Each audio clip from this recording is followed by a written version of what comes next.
दोस्तों, इस यूनिवर्स में हर एक चीज का अंत होता है, लेकिन क्या आपको पता है कि एक दिन हमारा सूरज भी मर जाएगा। क्योंकि दोस्तों, सूरज एक स्टार है और जैसे इंसानों का लाइफ साइकिल होता है वैसे ही तारों का भी लाइफ साइकिल होता है। इसलिए हमारा सन भी एक दिन मर जाएगा, क्योंकि वो एक स्टार है। वही स्टार जिसने हमें रोशनी दी और जीवन दिया, एक दिन वो खुद ही खत्म हो जाएगा। आखिर कैसे होगा सूरज का अंत? तो चलिए इस रहस्य को समझने की कोशिश करते हैं। दोस्तों, इस ब्रह्मांड की सबसे बड़ी सच्चाई ये है कि हर चीज एक दिन खत्म होती है, चाहे वो एक इंसान हो, एक ग्रह हो या फिर एक तारा। और हाँ, हमारा सूरज भी एक दिन मर जाएगा। सोचो, वही सूरज जिसने हमें रोशनी दी, गर्मी दी, जिंदगी दी, वही सूरज एक दिन अपना अस्तित्व खुद खत्म कर देगा। आखिर कैसे होगा सूरज का अंत? अगर सूरज ही नहीं रहेगा तो धरती और हमारा क्या होगा? आज हम इस राज को समझने की कोशिश करेंगे स्टेप बाय स्टेप। दोस्तों, अगर सूरज नहीं होता तो हम भी नहीं होते। सूरज ही हमें रोशनी देता है, सूरज ही हमें गर्मी देता है और फोटोसिंथेसिस यानी कि प्रकाश संश्लेषण के मदद से ही सभी पौधे एनर्जी बनाते हैं और वही एनर्जी फूड चेन के जरिए हम तक पहुंचती है। और समुद्र का पानी सूरज की वजह से इवेपोरेट होता है और फिर बादल बनते हैं, फिर बारिश होती है। जिंदगी का साइकिल चलता रहता है। आसान भाषा में कहे तो सूरज के बिना धरती एक अंधेरा, ठंडा और लाइफलेस पत्थर होती। सूरज ही हमारी धड़कन है और सूरज ही हमारी सांस। अब सवाल ये उठता है कि आखिर सूरज बना कैसे? अगर आपको इसे बहुत ज़्यादा डीपली समझना है और डिटेल से समझना है तो आप मेरे चैनल पर जाकर ये वाली वीडियो भी देख सकते हो, लेकिन तब तक के लिए हम इसे ऊपर ऊपर से समझ लेते हैं। आज से लगभग 4.6 बिलियन साल पहले एक मैसिव मॉलिक्यूलर क्लाउड, जिसे हम नेबुला कहते हैं, अपनी खुद की ग्रेविटी के नीचे कोलैप्स होने लगा। धीरे धीरे हाइड्रोजन और हीलियम इकट्ठा हुए और बीच में प्रेशर और टेम्परेचर इतना बढ़ गया कि एक नए तारे का जन्म हुआ। ये था हमारा सूरज।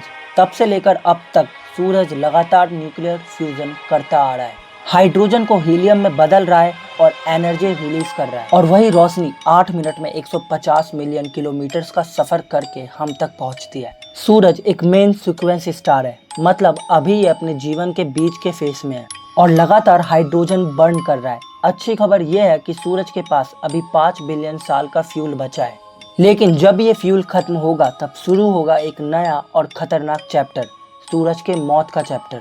जैसे जैसे सूरज के कोर में हाइड्रोजन खत्म होने लगेगा, सूरज का बैलेंस बिगड़ने लगेगा। सूरज के कोर में हीलियम बर्न होगा और सूरज बाहर की तरफ फूलने लगेगा। और फिर एक दिन ऐसा आएगा कि सूरज एक रेड जायंट बन जाएगा और अपने साइज से लगभग 200 गुना बड़ा हो जाएगा। जरा सोच के देखो कि जितना सूरज अभी छोटा लगता है, तब यह इतना बड़ा हो जाएगा कि मर्क्यूरी और वीनस को अपनी गर्माहट में निगल लेगा। और कुछ साइंटिस्ट कहते हैं कि हो सकता है कि धरती भी उसमें समा जाए। अगर धरती बची भी तो उसका हाल और भी बुरा हो जाएगा। समुद्र उबलकर खत्म हो जाएंगे, एटमॉस्फेयर उड़ जाएगा और धरती एक सूखी जली हुई पत्थर बन जाएगी। जिंदगी का हर निशान खत्म हो जाएगा। लेकिन कहानी यही खत्म नहीं होती।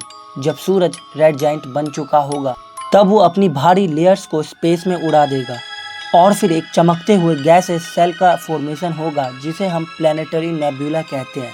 और बीच में बचेगा एक छोटा सा डेंस कोर, एक वाइट ड्वार्फ।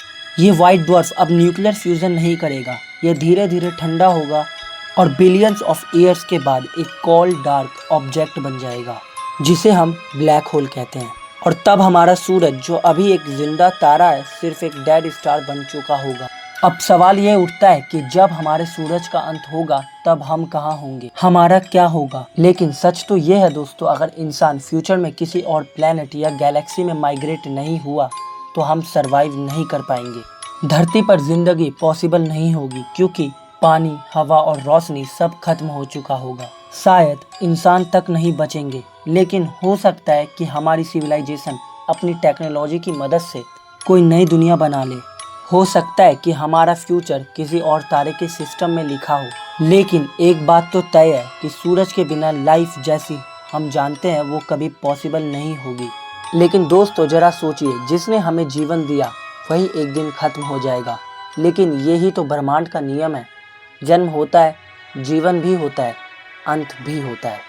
यही साइकिल गैलेक्सीज, तारे, प्लैनेट्स, इंसान सब पर लागू होती है और हमारा सूरज भी इस महान साइकिल का एक हिस्सा है। और दोस्तों याद रखना, जब भी आप सूरज की रोशनी में बैठे तो एक पल के लिए सोचना कि ये रोशनी सूरज के दिल से निकली है और एक दिन ये रोशनी हमसे दूर हो जाएगी, लेकिन तब तक हम सूरज के साथ हैं और सूरज हमारे साथ है। तो दोस्तों ये कहानी थी सूरज के अंत की। तो दोस्तों मैं हूं उमंग और आई होप कि आपको ये वीडियो पसंद आई होगी और नीचे कमेंट में ज़रूर बताना कि आपको अगली वीडियो किस टॉपिक पर चाहिए। और दोस्तों आपको क्या लगता है, मुझे मेरी वीडियोस फेस के साथ ही बनानी चाहिए या फेसलेस ही बनानी चाहिए? और जो लोग मेरे चैनल पर नए हैं तो दोस्तों वीडियो को लाइक करके चैनल को सब्सक्राइब करना ना भूलें, क्योंकि मैं ऐसी इन्फॉर्मेटिव वीडियोस बनाता रहता हूँ। और फिर मिलते हैं आपसे किसी अगली वीडियो में। तब तक के लिए अंतरिक्ष को जानिए, समझिए और प्यार कीजिए।